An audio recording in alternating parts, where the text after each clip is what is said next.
We were looking at witness statements of fact in 7.2.4.1 at the foot. We'd reached halfway through paragraph 3. For each request, Post Office Limited and Prosecution Support will agree relevant matters, such as those listed below, which should be covered in the witness statement of fact, based on the knowledge of the witness.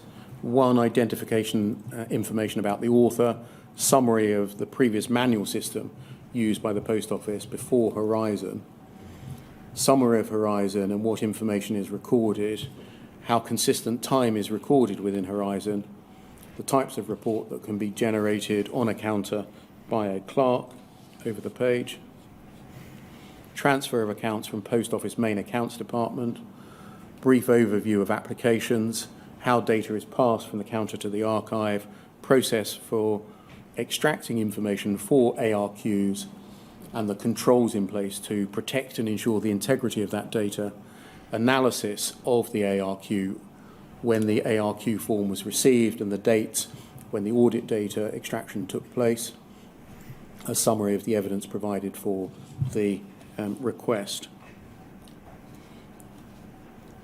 And then 7.2.4.2, court attendance in support of a witness statement of a fact. The author of a witness statement of fact may be required to attend court in order to bear testimony to the facts.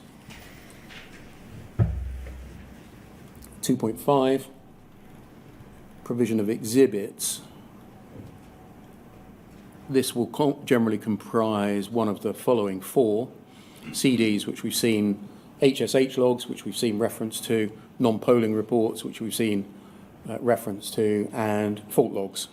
Their back reference is essentially to paragraphs 7.2.1, 3, 2 and 3 of the document. Then over the page, please.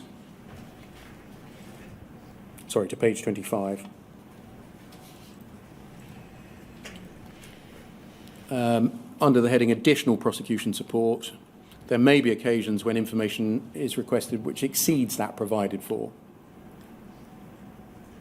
And under 8.2, expert witness evidence, to offer all the available evidence without it being requested will only serve to flood the courtroom with documentation. For this reason, expert in-depth analysis and detailed expert witness statements are rarely required, as opposed to witness statements of fact. It's conceivable that given the size and complexity of Horizon, the integrity of the witness statement of fact may be challenged by defence counsel in order to discredit a prosecution. In these cases, additional granular detail about the technical working and integrity of various systems may be required, if only for unused material. And then there's a list of the types of expert evidence that could be called upon to be provided. Above that, expert witnesses could comprise anyone within the Post Office account or its approved contractors who would be called upon to provide and testify to this additional evidence. Right, we can stop there looking at that policy document. Would you agree that this provides quite comprehensive guidance on the provision of prosecution support by the Fujitsu Prosecution Support Service to the Post Office? Yes, it does. Would you agree that it recognises on its face a difference between evidence of fact and expert evidence? Yes. And that it treats them differently? Yes.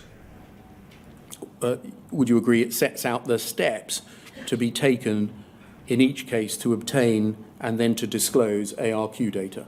Yes. And it reflects those steps, or requires those steps to be reflected and spoken to in a witness statement? And more. So I think the ARQ data alone is not enough, and in our corporate statement we say that also. Yes, we're going to come to that probably after the break, the important point you make in paragraph 19 of your statement, that ARQ was never enough. Yes, and I think that document shows that there is a range of information that a sub-postmaster should have been presented with. If we go back to the diagram on page 8 of your third witness statement, please, WITN 06650 0300.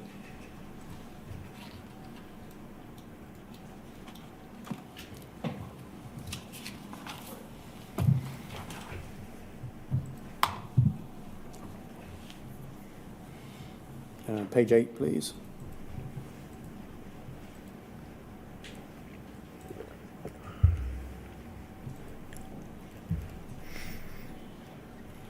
If we look at the diagram at the top, you'll see that it splits immediately. If that just can be blown up, the diagram, please. Thank you. Between, on the right-hand side, an ARQ form, which is for prosecution support, and on the left-hand side, seemingly one which is not. Yes? Yes. And it treats them differently.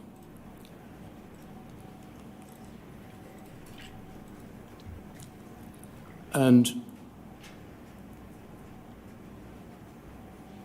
you'll see that on the right-hand side, as we've just seen in the policy document, that step 1 includes checking help desk logs. We've seen that. The second step is to analyse non-polling reports. And the third step is analyse the peaks. And as we've seen in the policy document, that's all about integrity of data. Yes.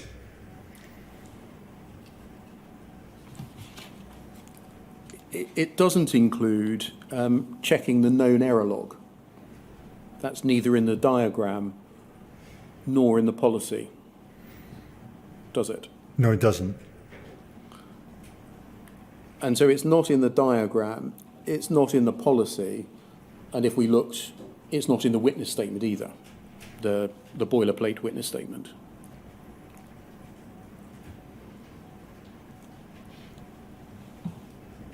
Do you know why that is?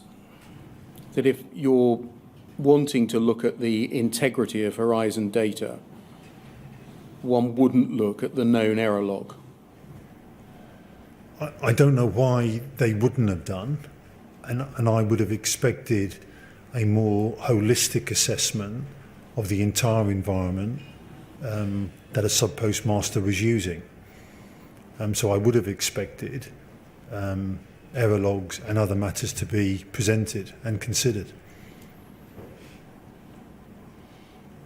In your reading of the materials, in your investigation of the issues and in the briefings you have received, did you note any reluctance on the part of Fujitsu in the past to reveal the existence of a thing called the known error log? There is in the submission to the inquiry today for number 3, there is evidence of that where don't share with the post office yet. I don't know the individual situation where it was subsequently shared with the post office, but there was certainly those reluctance. Whether that was just for completeness to make sure that what was shared with the post office was complete versus, I think, it may well be, but there's definitely evidence in submissions from in this submission around exactly what you just described. Do you know why Fujitsu might be reluctant to reveal even the existence of something called the known error log? No. The title is known error log. It's not unusual in a large system certainly of this size that there will be errors and known errors, and certainly from the very outset there were lists of them and communication between all parties. How that was communicated to sub-postmasters, I think, is slightly different, but known errors were known and lots of people knew them. Whether there were a particular one, Mr. Beer, to your question earlier, that might be a timing thing versus not trying to share it. I'm not at the moment delving into any individual cases as to why the known error log was not revealed to a sub-postmaster in a prosecution. I'm asking why it's missing from the process. Yeah, I have no idea why it's not. So that would be an appropriate moment if it's convenient to you to take the morning break until 11:45. That's fine by me. So we'll reconvene at 11:45. Thank you very much, sir.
to diagrammatic form the process, the main parts of the process that we saw in the 2005 process document. I think you'll agree that either the process or the diagram does not include as part of the process checking event logs. Yes. Including the NT event log. Yes? Yes. And I think elsewhere in your statement, I'm not going to take you to them, I think paragraph 89 and 100 in your witness statement, you speak to the fact that some errors which were not otherwise picked up were recorded in such error logs. Yes. You tell us in your statement that checking event logs was only considered as part of the process of the routine process to be undertaken after the locking problems were discovered in 2008. Do you know why checking event logs was only considered as part of the routine process after 2008? No, I do not, Mr. Beer. When you describe that for us in your witness statement, you say that you understood, or it is understood to have become part of the process in 2008. How do you know that it was, or it is understood to have become part of the process after 2008? Only from the information that we've gathered from conversations and documentation from investigations around the process.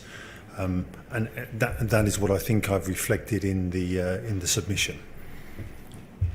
The process that we see in the diagram and in the policy did not include checking the message store for any notes, for example, left by SSC staff. Correct? Correct. And therefore, if SSC staff left messages when they had inserted data into branch accounts, we've heard about this from Anne Chambers, that would not be revealed by the process undertaken. No, it wouldn't be. Do you know why that check was not built into the process, checking the message store for notes left by SSC staff? No, I do not.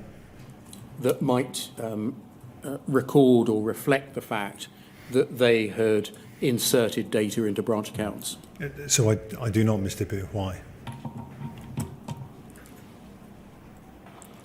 As a result of those things that were not done, checking the known error logs, not looking at event logs, including the NT event log, not checking the message store for notes left by SSC staff, means that in the data gathering process, when the post office made a request for ARQ data, Fujitsu did not provide everything that was required to reveal whether Horizon was working properly at a particular branch at a particular time. Do you agree? I think the document requesting the ARQ, I think you said we saw earlier about witness statement or no witness statement. That document laid out the criteria for the search. Yes. It did not include those points that we've just agreed. Yeah, those three things that we've just agreed on. So, and I don't know why. Would you agree that the failure to include, whether as part of the process or a witness statement that reflected the steps that were taken as part of that process, mean that Fujitsu did not provide everything that was required to reveal whether Horizon was working at a particular branch at a particular time properly? Yes, I think the witness statement and other evidence should have been far more comprehensive before it was placed in front of a sub-postmaster. Yes.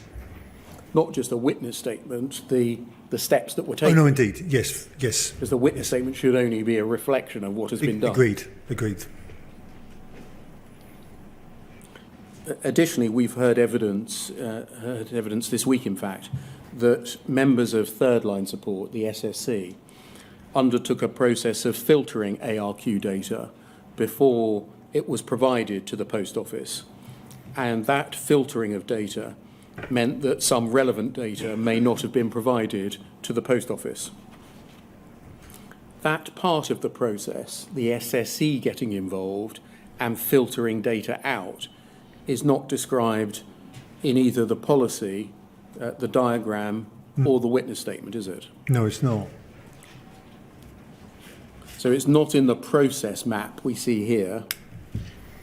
No, it's It's not. not in the broader policy, or indeed in any other document that describes the full process.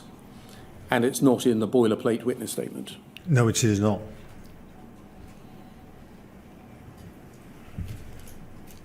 Indeed, would you agree the witness statement, the boilerplate witness statement, gives the impression that all of the raw data that has been obtained within the relevant date ranges has been extracted and provided to the post office?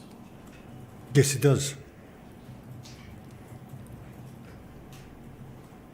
Whereas in fact, there's a step in the process that's not been revealed to the sub-postmaster or to the court.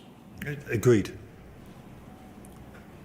And so if the evidence that we've heard from Fujitsu witnesses this week is correct, then a witness statement that followed the template and didn't mention the filtering out exercise would mean that the witness statement was false and misleading by omission, wouldn't it? I think the witness statement generally needed to be more comprehensive, and it absolutely missed those points you've just alluded to, and it would be misleading. Because it gives the impression of extraction essentially onto a CD. Very simply, yes, it does. Oh. Can we please turn to the utility of the ARQ data and look at what might be one of the most significant paragraphs in your witness statement, which is paragraph 19. This is on page 11.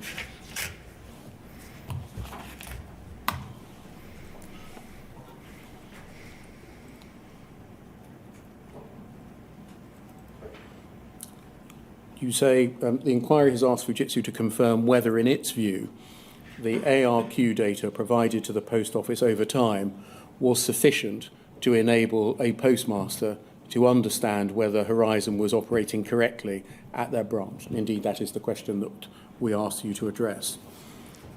In the light of, one, the evidence heard by the inquiry from postmasters during the human impact hearings, two, the evidence set out in the Fujitsu witness statements, and three, the matter set out in this corporate statement in relation to the ARQ spreadsheet, Fujitsu cannot confirm that ARQ data on its own was sufficient to enable a postmaster to understand whether Horizon was operating correctly at the relevant branch in the time period covered by the ARQ data requested by the post office. Correct. So you're saying by reference to three data sources there, or three bits of information or evidence, that the conclusion in the last three lines, Fujitsu can't confirm that ARQ data was sufficient on its own, was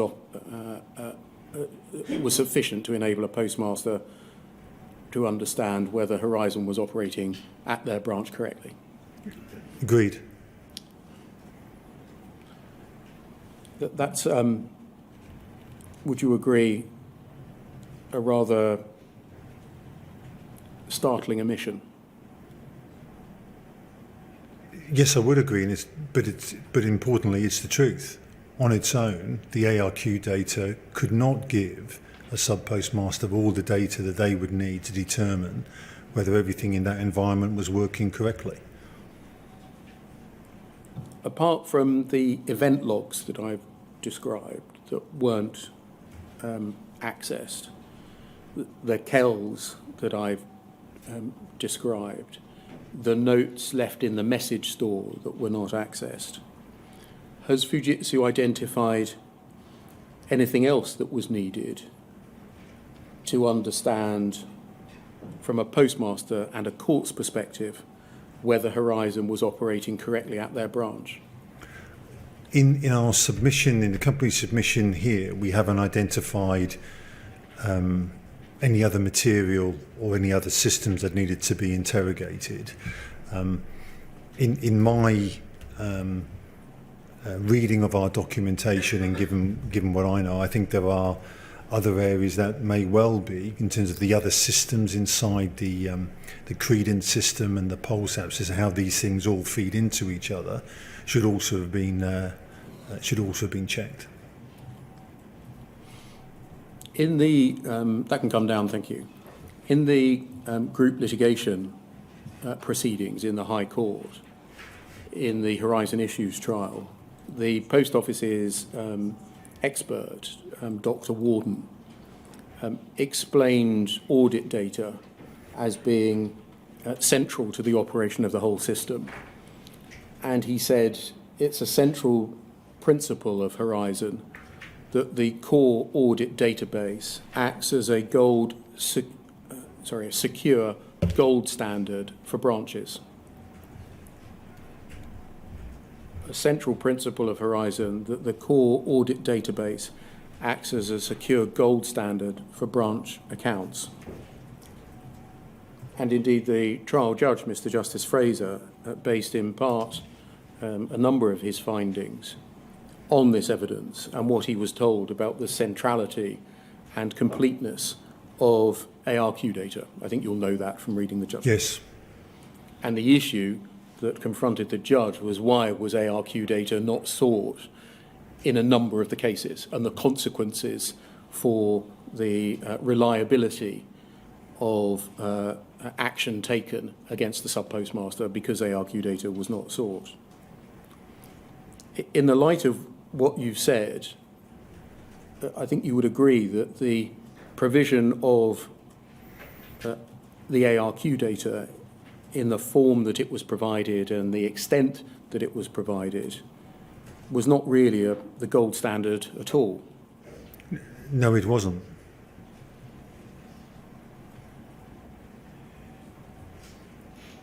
More a bronze standard or a copper standard.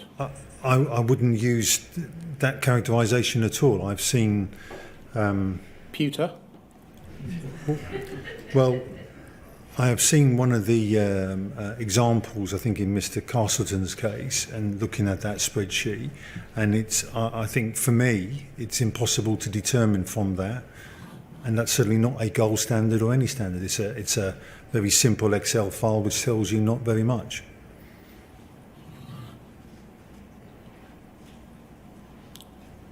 Do you know why Fujitsu allowed that mischaracterisation of the position to stand in the course of the group litigation? No, I do not.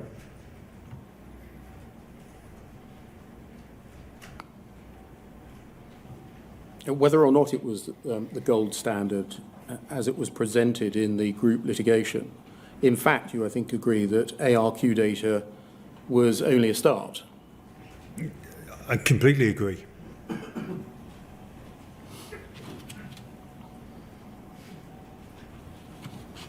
And at the very least, ARQ data ought to have been provided in any case of the investigation or prosecution of a sub-postmaster for a criminal offence.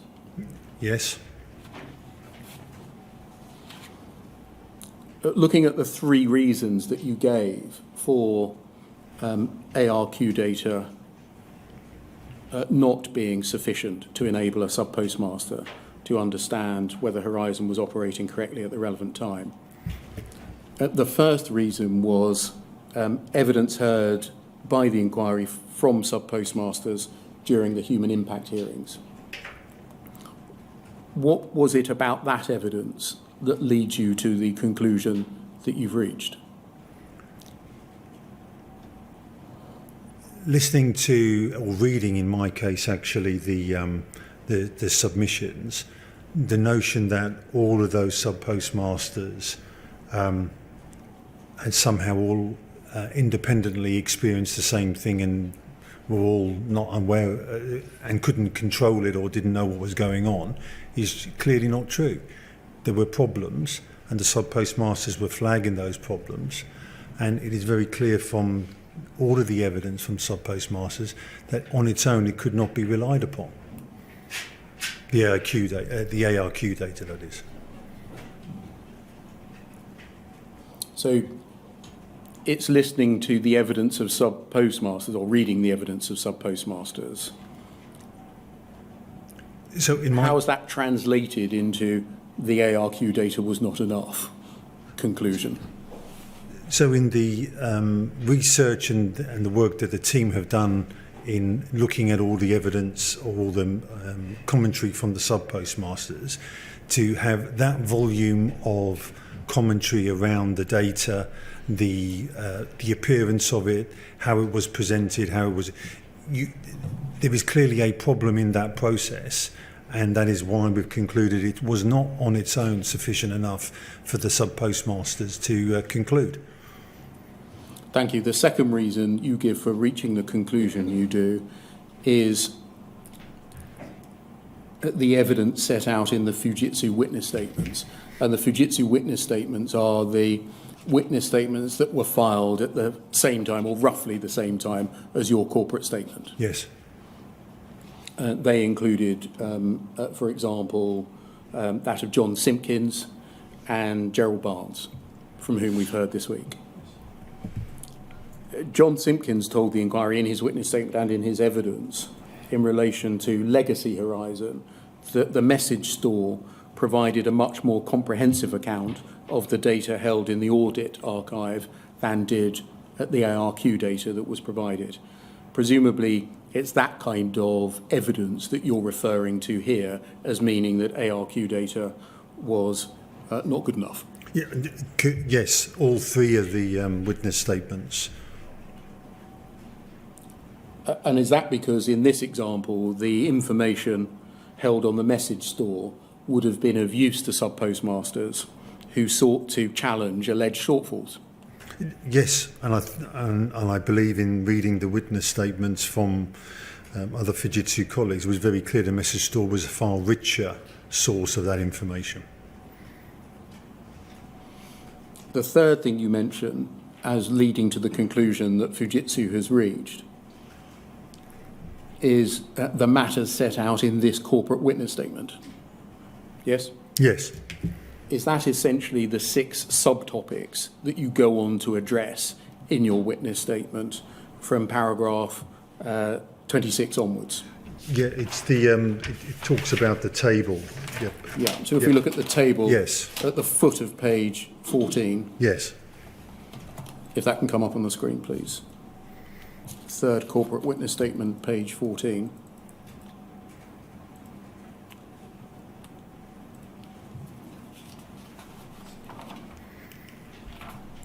It's essentially those 6 things which are, can I call them problems with ARQ data? Yes. That's led you to the paragraph 19 conclusion too. Yes.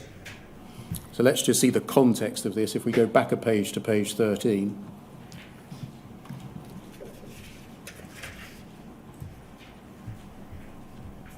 Foot of the page, paragraph 26.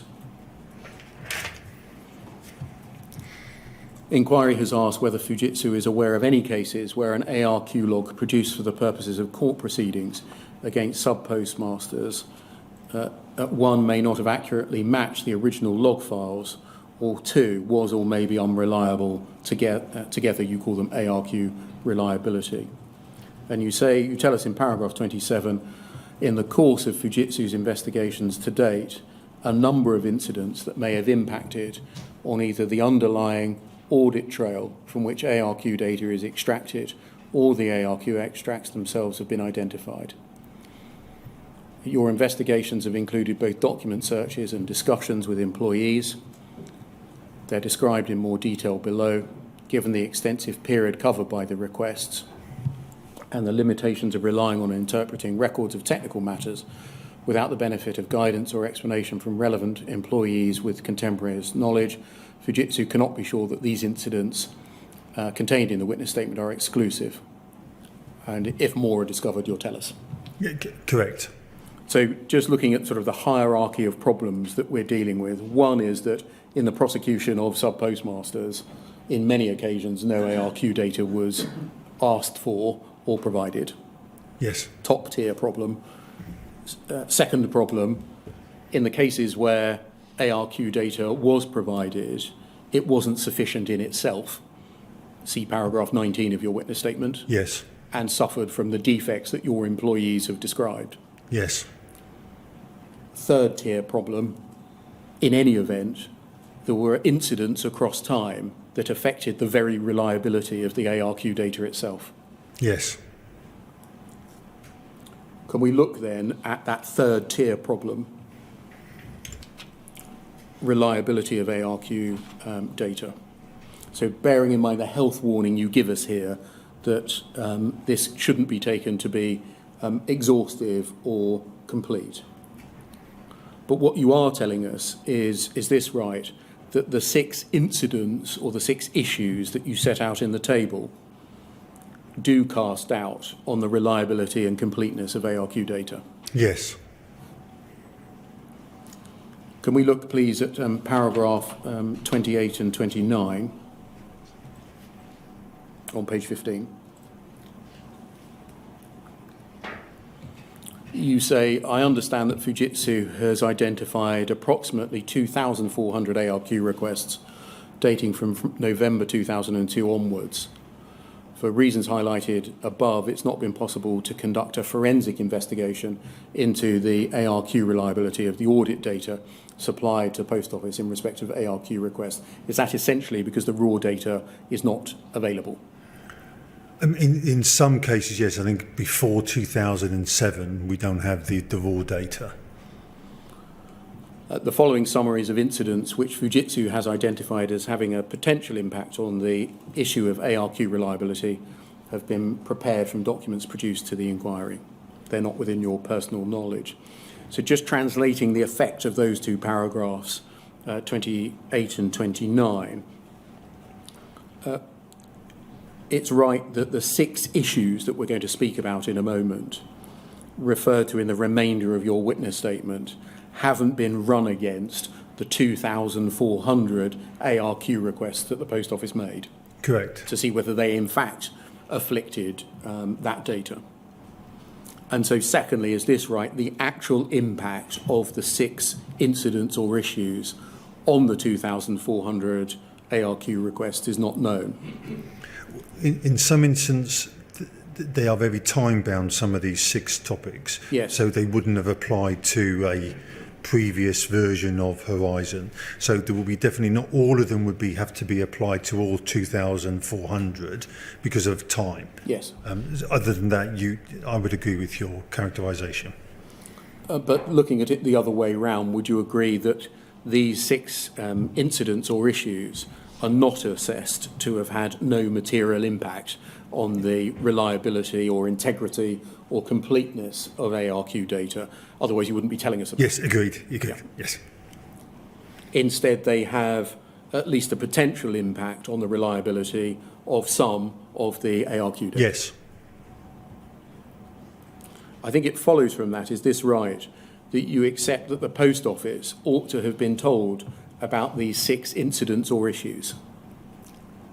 Yes, they should have been, and I believe they were. In relation to all 6? We might go through all of them now. As I said, I think earlier, there was certainly a delay in some correspondence we've seen in evidence between when a problem which could affect was communicated. But I am unaware, Mr. Beer, whether any of these were held back entirely. Okay, well, we'll look at that as we go through each of them. Okay. And just to be clear, so everyone can work out where we are, this is a completely separate issue from the 29 bugs, errors and defects. That's errors and defects with the operation of the Horizon system.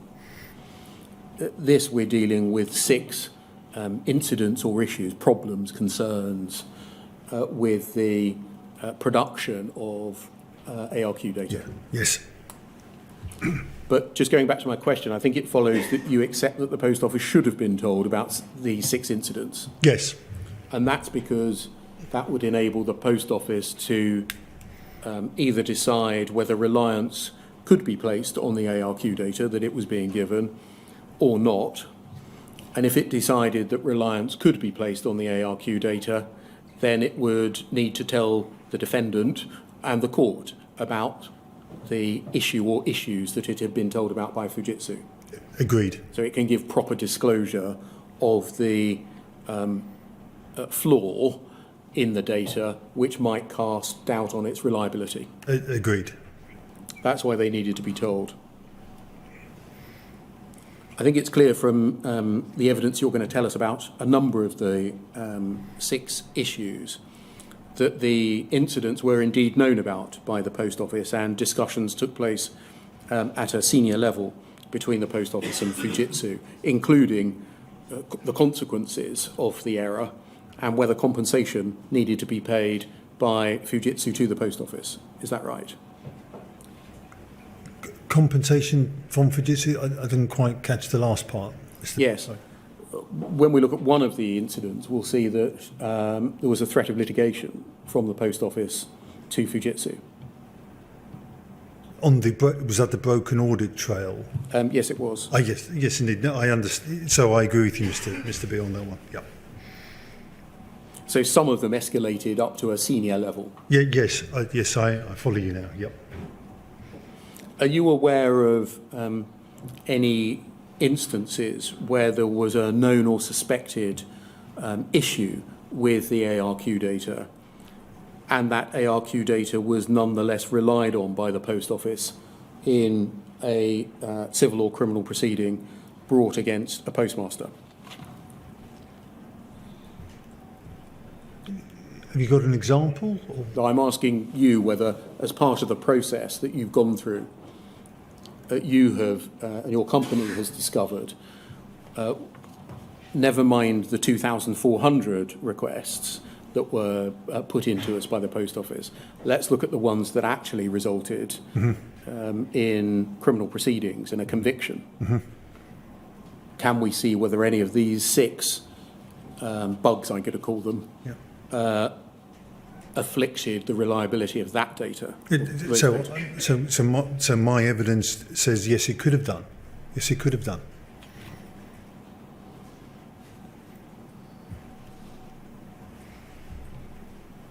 Can we look then at the 6 incidents? And the first of them comes on page 15 of your witness statement. I'm going to deal with these at relative speed because the detail is set out in your witness statement in detail and is backed up by over 300 exhibits. Firstly, the broken audit trail.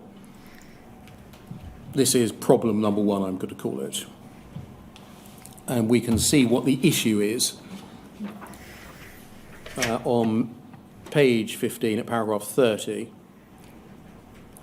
In or around May 2001, it was identified that there was a data loss in the audit trail for a 6-day period in August 2000. So I think that tells us that 9 months after the data loss occurred, it was recognised. Yes? Yes. At this time, audit data was gathered by an audit server and written to a tape for long-term storage to be retrieved when needed. 2 data centres at Bootle and Wigan, which contained the main Horizon servers. And then you go on to describe in more detail how the data loss occurred. And then if we look at the second point, which is notification to the Post Office, that's page 33, paragraph 33 on page 17.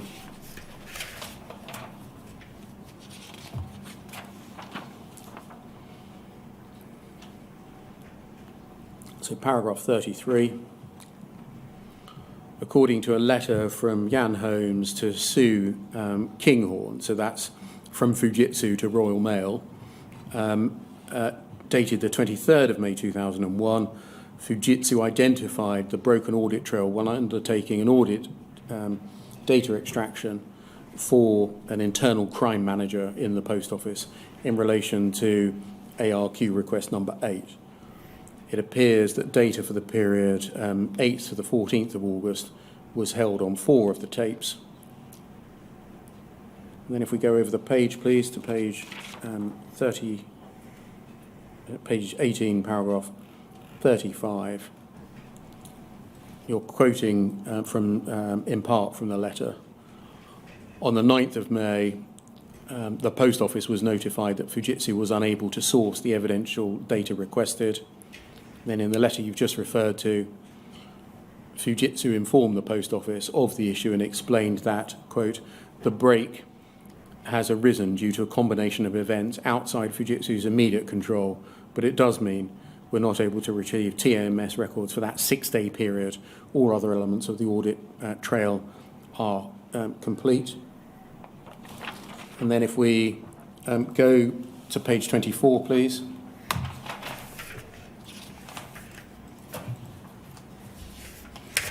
In paragraphs 40 to 51, you have described for us the attempts to recover and rebuild that missing data.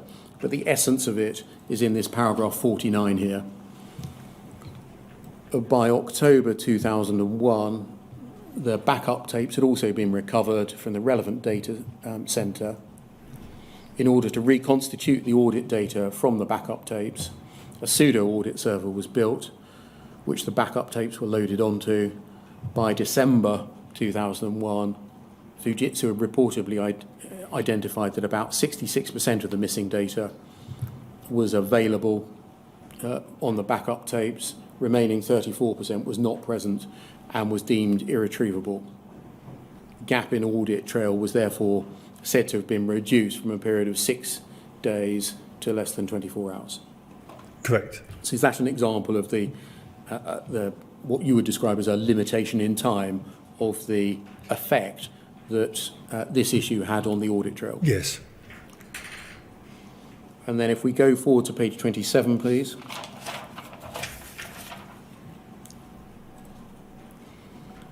You address steps taken to prevent this happening again. I'm not going to go through all of those. But if we go forward to page 31, please. At paragraph 63. In the preceding paragraphs, you have dealt with essentially an escalation of correspondence between Fujitsu and the Post Office concerning allegations of breach of contract by Fujitsu and threats of litigation by the Post Office. And the outcome of this was that Post Office and Fujitsu agreed to settle any claims regarding possible breaches by Fujitsu of its contractual obligations in return for a payment of £150,000. Yes. So. Can we turn to problem number 2, please? Omissions in ARQ data caused by operator error. You deal with that immediately underneath these paragraphs here and describe the issue in paragraph 64. So we're moving forwards in time here to 2003. Data had been omitted. It was discovered in 2003 in response to 3 requests, and you give the numbers related to Forest Gate, and 1 request related to Urmston, and that's in July and December 2003 respectively. Yes? Yes.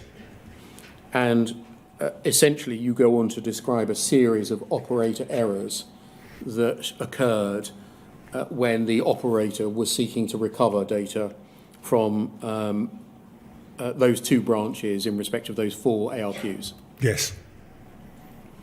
If we go forwards to pages 34 and 35, in paragraph 72, you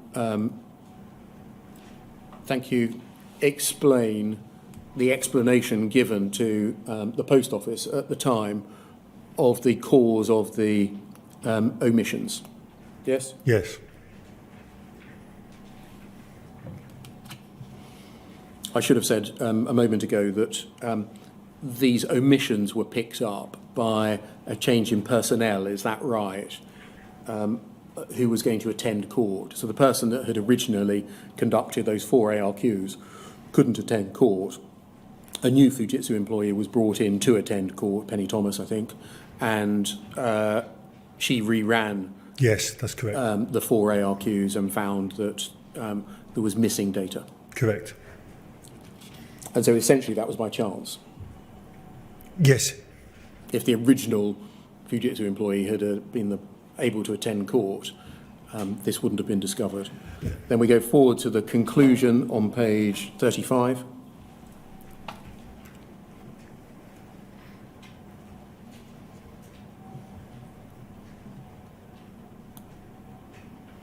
Paragraph 74.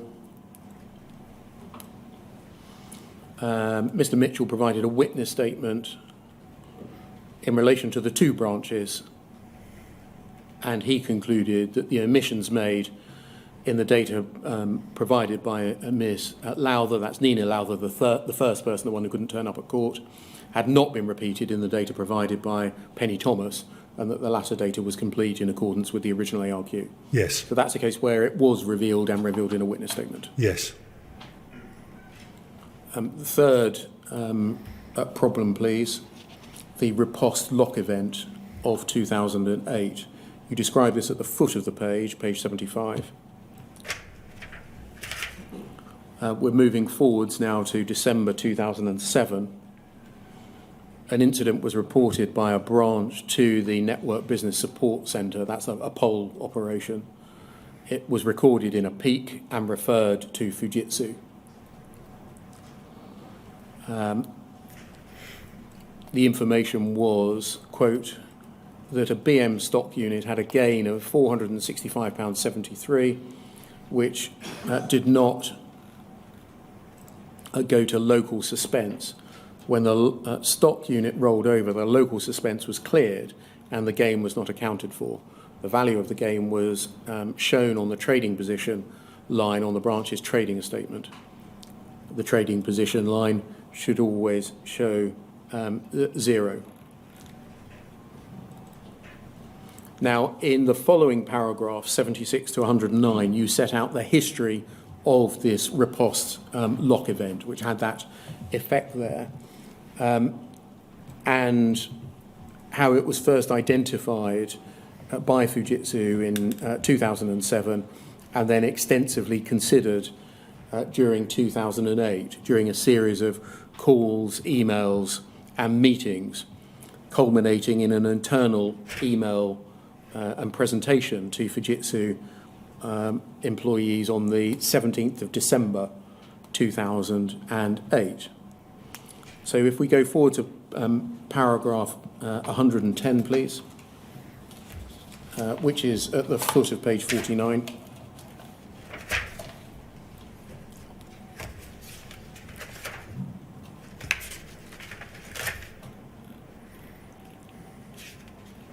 This is about when the post office were told.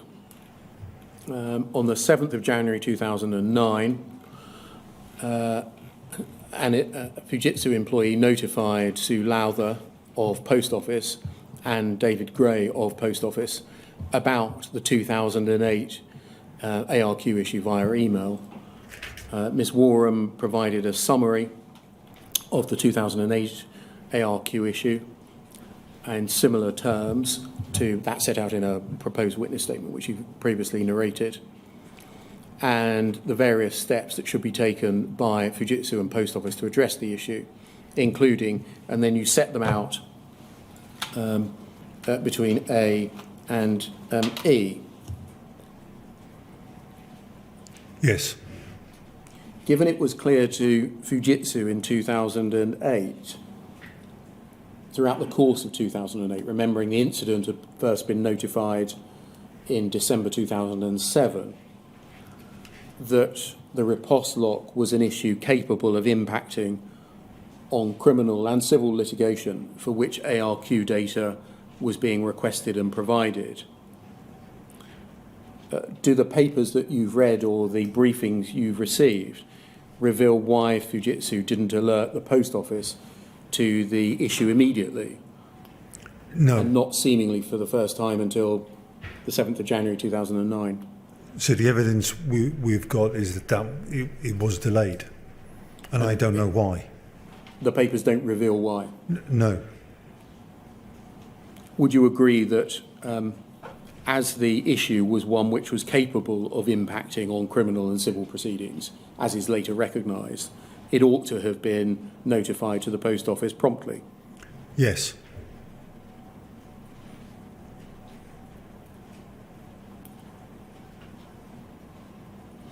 Can we just look, please, at the email that you refer to here in paragraph 110? If we just go back, please. At the foot of the page, you refer to the email on the 7th of January.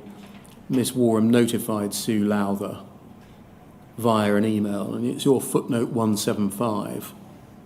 Can we look, please, at FUJ 00155399?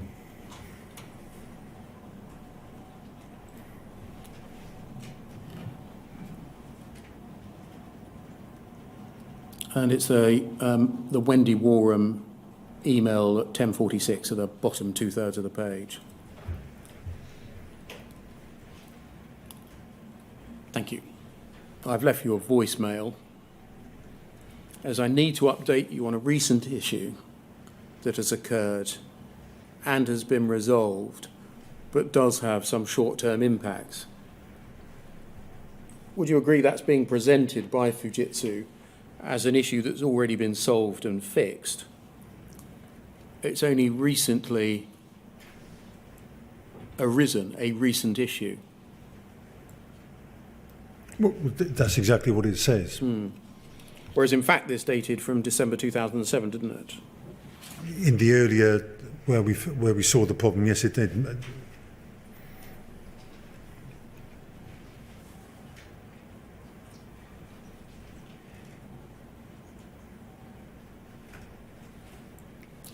Going back to your paragraph 111, please.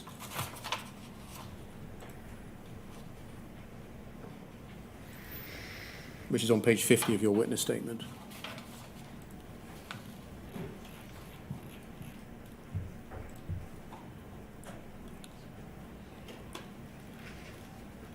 You say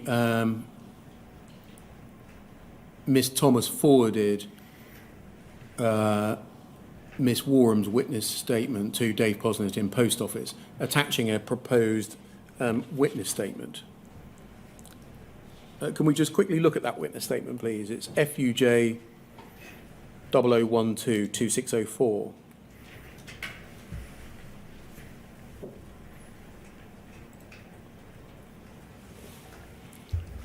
This is the draft witness statement that it's proposed by Fujitsu is going to explain in any court proceedings the repost lock event. And can we just look at page 7, please?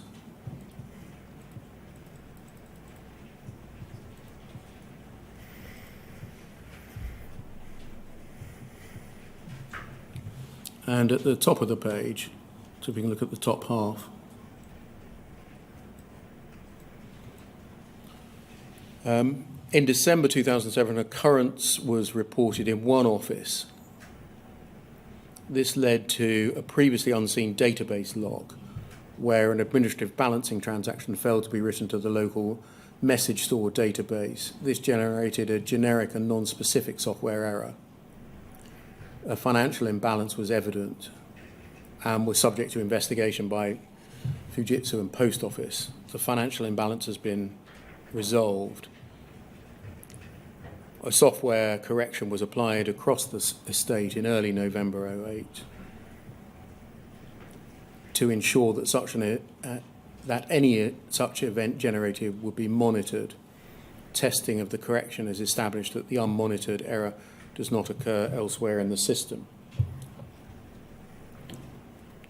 It's proposed by this witness statement, would you agree, to summarise the issue by offering reassurance that testing confirmed that the issue did not occur elsewhere in the system? Yes, that's what it's trying to do, yes. And so effectively reassuring the Post Office that this was an isolated incident not affecting any other case in which ARQ data had been supplied. That would be the inference from this, yes. That's not accurate, is it, on the information that you have been provided with? Because it lasted longer. Yes, well, the fix in November 2008 is about monitoring the event after that time. What's overlooked is the operation of the event from December 07 until so before, November 08. yes, I agree. But in paragraph 110, I thought Mr. Beer, Ms. Wareham laid out going back and checking some other factors before.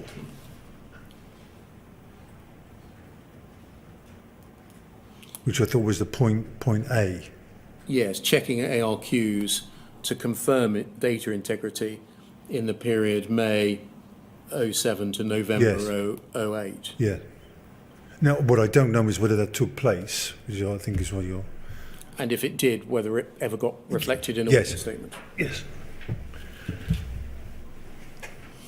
Because we know what happened is it was decided in the event not to reveal any of this in a witness statement. Yeah, correct. The advice, well, you might be going, it was to remove those two paragraphs. The Post Office lawyer's view, Rob Wilson's view, that can come down, thank you, was that it wasn't necessary to give disclosure of this incident. But he said, if we're sure that there have been no other incidents. Do you know what steps were taken to determine whether there had been any other incidents, as he called them? No, I don't.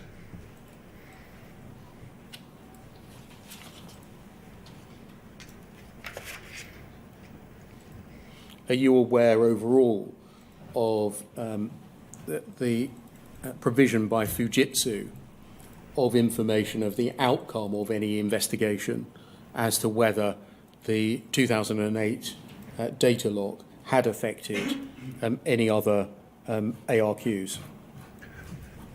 So I thought there was, it may not have been this particular problem, but I think there is something later on in our answers around having checked the number of ARQs where problems had been presented or not. I think in the case of this 2008 one, I do not know whether previous ARQ material had been checked against that problem. And what about whether, irrespective of ARQ data, whether data had been checked in that period to see whether the repost log had afflicted the integrity of that data? I'm unaware of any other checks that had taken place. We do have an email, FUJ0015, if we can look at that, please, at 5421.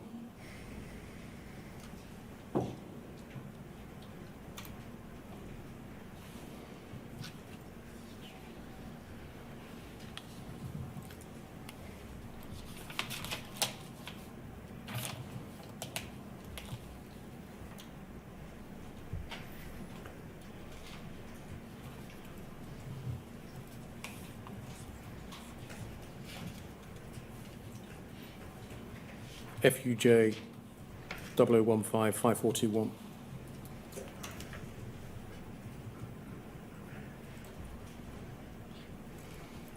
Thank you. And this is February, it's the second email on the page, 2009, from Penny Thomas. We just scroll up, please, to Dave Posnett in Post Office. Analysis of the data covering May 07 to end November 08 has been completed.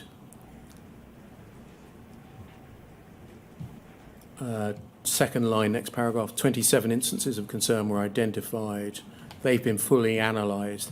We can confirm that the locking was caused by contention between the end of day process and a repost checking, a checkpoint being written. No transactions or balancing activities were affected. So I think that answers the first point that we were looking at, whether there had been a back check over Yes. that relevant period. But that's in relation to 195 ARQs. It's not in relation to data that hadn't been the subject of an ARQ. Correct. And that's what I was referring to, Mr. Beer. I said I thought that there had been some analysis back then going back to the ARQs that had been submitted. Can we turn to the duplicate transactions issue, which is problem number 4?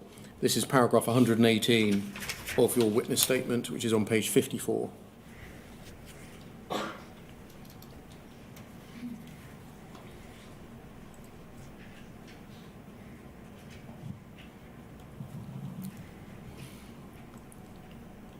You tell us in 117 the inquiry, as indeed we did, asked for details of the duplicate transactions incident first identified in 2010 and recurrences of it in 2014 and 2016.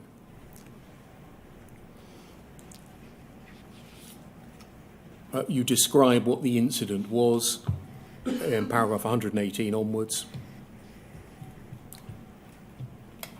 I'm not going to rehearse that. It's quite straightforward. And if we go forwards to 131, please, which is on page 61.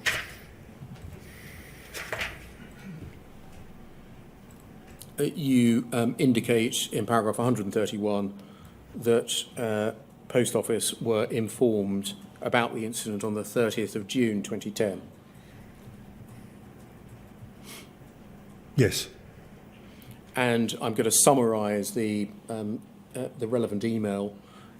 It stated that Fujitsu had identified the affected ARQs.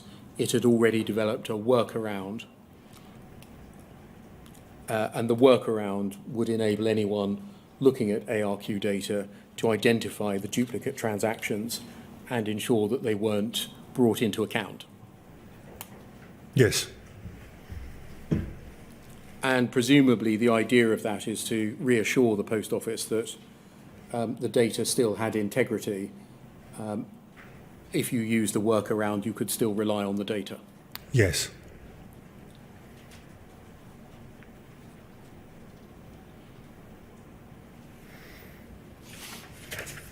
If we go forwards, please, to paragraph 137 of your witness statement, which is on page 64.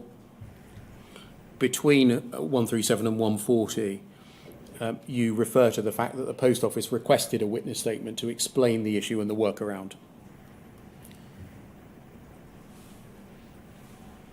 Yes. I'm summarising. Yes. Sorry. Yes. Yeah. And that subsequently Fujitsu provided such a witness statement. Yes. Have your investigations and your briefings and the documents you've read revealed to you whether the statements provided by the Fujitsu witnesses in relation to data afflicted by the duplication issue true and accurate?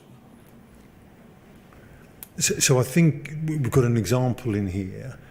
I find personally the language very convoluted, rather than being very, very clear. But there is a statement in the witness evidence trying to describe what had happened with the audit. But your reading of the material, is this right, is that as far as Fujitsu was concerned, the ARQ data could continue to be relied upon so long as the workaround had been deployed? Yes. And therefore, it was reasonable for the Post Office to continue to rely on those data? That would be my understanding of it, yes. Can I turn to issue 5, please? Historic gaps in the ARQ data. You deal with this in paragraph 153.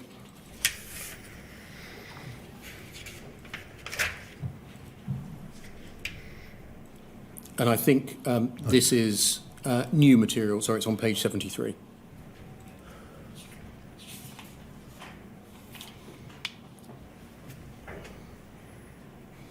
This is new material for the inquiry, so it wasn't something we were asking Fujitsu about that we already knew from reading the primary material. This is a voluntary revelation. Fujitsu's identified a small number of documents in relation to the topic. And you describe what happened from paragraph 154 onwards.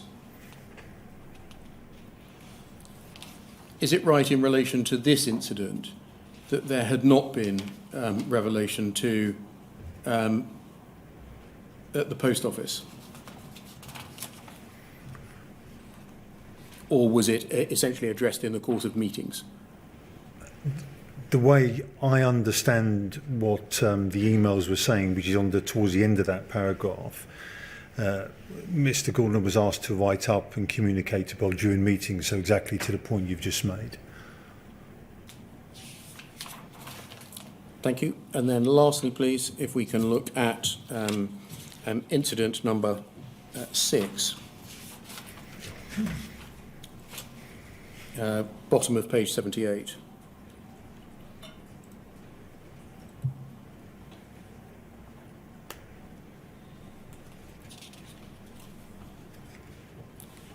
In addition to the 5 other issues, I understand that Fujitsu has disclosed to the inquiry 102 documents from its peak database, its pinnacle database, and its known error log database.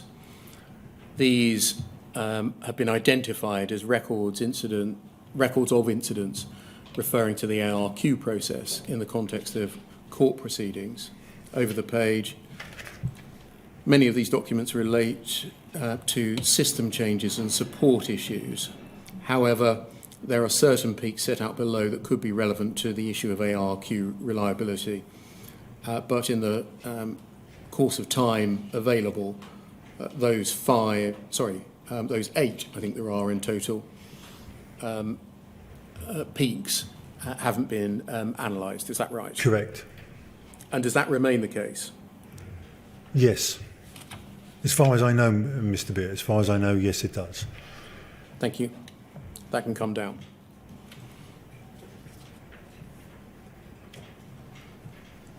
Would you agree that that collection of 6 incidents presents a rather sorry tale of the reliability of ARQ data? Yes, it does. There were many, as is the evidence we've just been through, many bugs and errors throughout the time with the Horizon system in all 3 of its, or certainly in its first 2 incarnations. So yes, I would agree with you. And that is one of the 3 building blocks you've used to reach the conclusion that you have in paragraph 19. Yes, it is. That ARQ data ought not to have been relied upon as and presented as being an accurate and complete record of the health of the transactions conducted by a sub-postmaster at his or her branch. Agreed, and I would expand it slightly to say, I think just for the overall health of the system, which I think was one of the earlier questions, I think for the sub-postmaster that data on its own is not sufficient.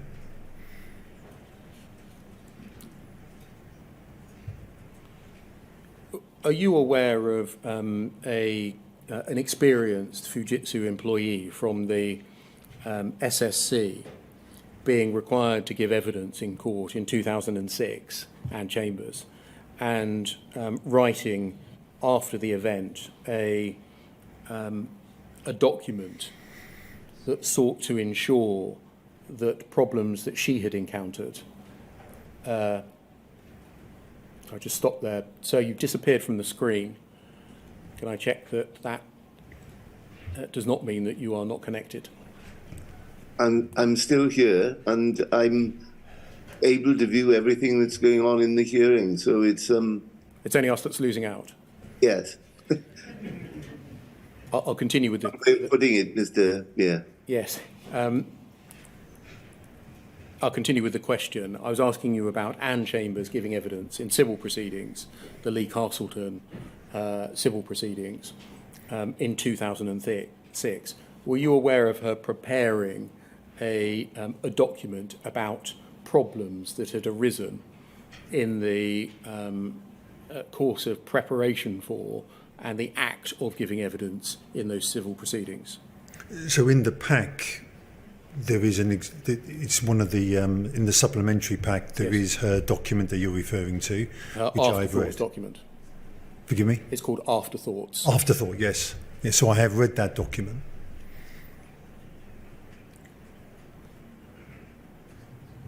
Can we look at that, please? FUJ 0015 2299.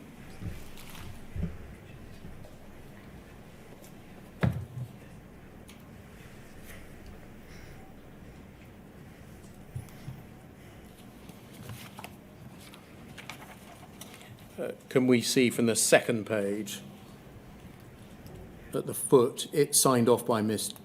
Chambers, on the 29th of January 2007. And if we go back to page 1, she deals with 4 topics: the initial approach to SSE staff, the review of the technical evidence that had been undertaken before she was called to give evidence, the disclosure of evidence into the proceedings, and accessing help desk calls. Before we gave this to you recently, is this a document you were aware of? No. If I just refamiliarise you with it before I ask some questions. She says in summer 2006, she was asked by the security manager whether she would be prepared to speak to a solicitor. She dealt about a call she dealt with in 2004. Her initial response, this wasn't normal process. He reassured me it was more or less a formality, so somewhat reluctantly she agreed. Subsequently, before meeting with the solicitor, he asked me what her availability was in the autumn for the court case. This was the first mention there was any possibility of having to go to court. Repeated assurances that this would all be settled before getting to court proved to be unfounded.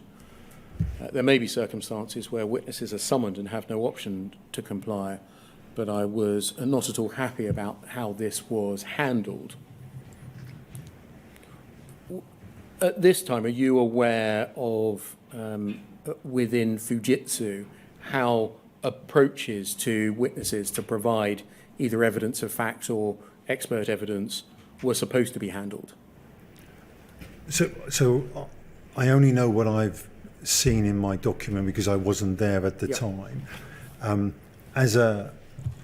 As someone in my position now, I am surprised that was even taking place, where there was a direct connection between a member of staff and a solicitor representing a sub-postmaster.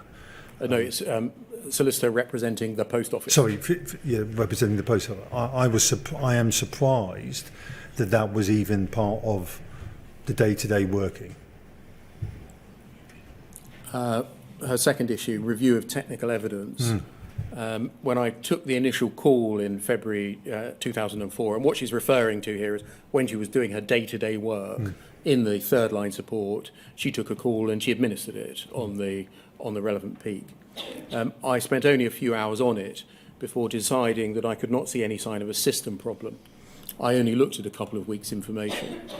While in this case I'm now sure that I didn't miss anything, my initial analysis was correct. I'm concerned there was no technical review of the Horizon evidence between the original call and the case going to court. It's probable that any system problem affecting the accounts would have shown up to post office staff who did check the figures very carefully.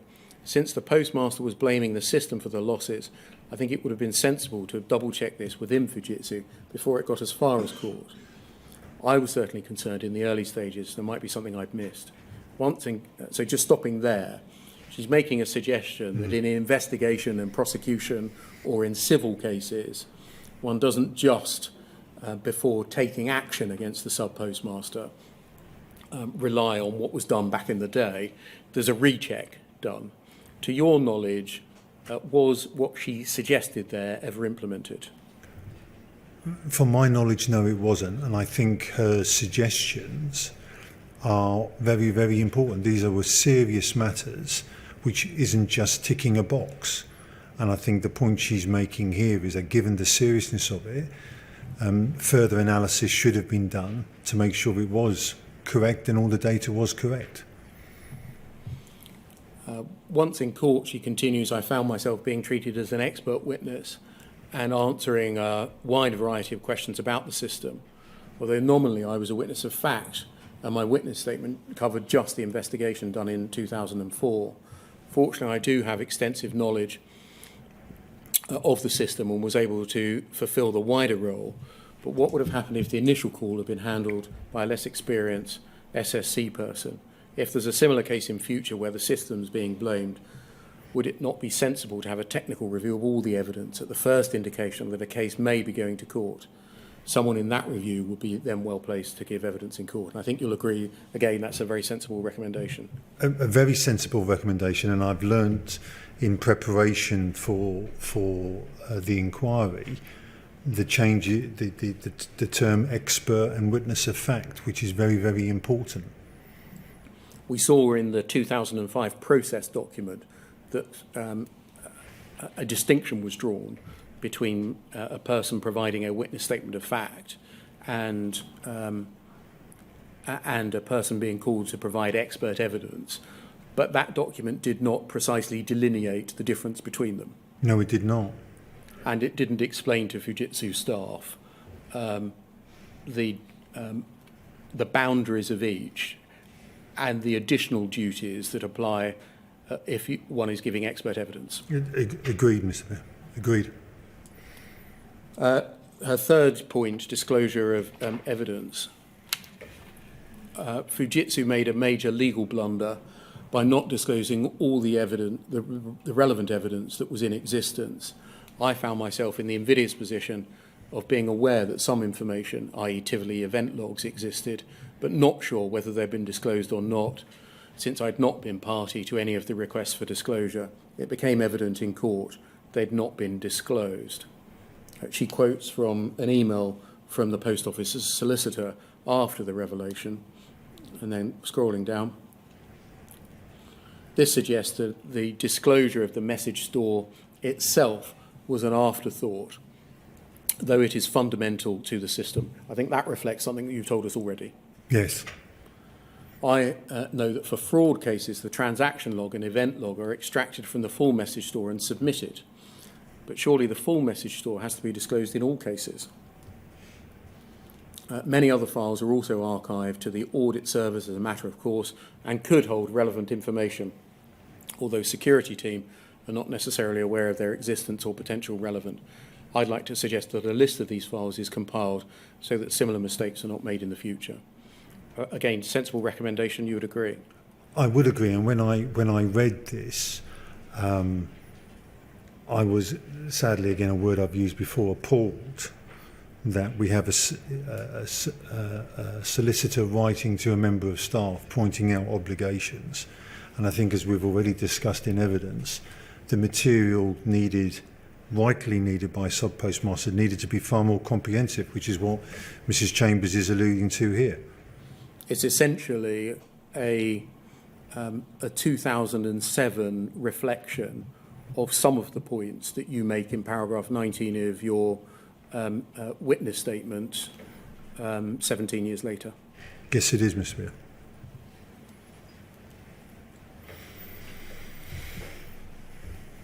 And what about calls on peak, which may have evidence attached, and any evidence which may have been kept within the SSC? I was not asked whether I had anything that might have been relevant. As it happened, she didn't. Of course, there may be subtleties to this that I'm unaware of, whereby data may exist, but there's no obligation to disclose it. If this is the case, could any future witnesses be briefed appropriately? The response, quote, "No one has ever asked for that before," does not seem to be a good reason for non-disclosure. I think you would agree with those sentiments. Yeah, I would agree with those sentiments, yes. Lastly, help desk calls, her fourth issue. The case highlighted a common problem both in 2004 and now. A postmaster raised many calls about his continuing losses, both with Horizon and MBSC.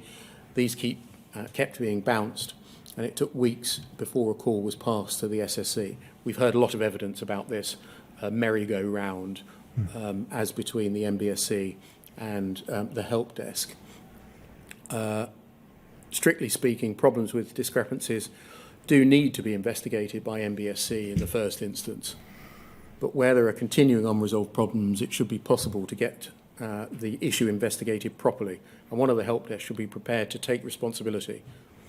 Personally, I think the Horizon help desk is penalised for passing advice and guidance type calls to third line, because this leads to too many calls being closed without proper investigation or resolution. This is very frustrating for postmasters, though possibly not an issue of concern to the post office. Again, sensible and reasonable advice about an earlier escalation within the tiers of the help desk system. Yes, I think Ms Chambers has made several points in this document which are very sensible, and I think for a sub-postmaster who is constantly calling up for problems, for that not to be flagged as to needs an intervention, and a proper intervention, not just passed around, was wrong. And so would you agree overall that this document lists a series of opportunities, each of which was missed by Fujitsu? I don't know what action was taken from this, but as I said a moment ago to you, I'm unaware of whether this has gone into, did it go into day-to-day operations or not? We've heard evidence that the response to this from Mrs. Chambers' manager was essentially a pat on the head and said, thank you very much, and then they carried on with business as usual. Well, that's wrong, Mr. Beer. That's wrong.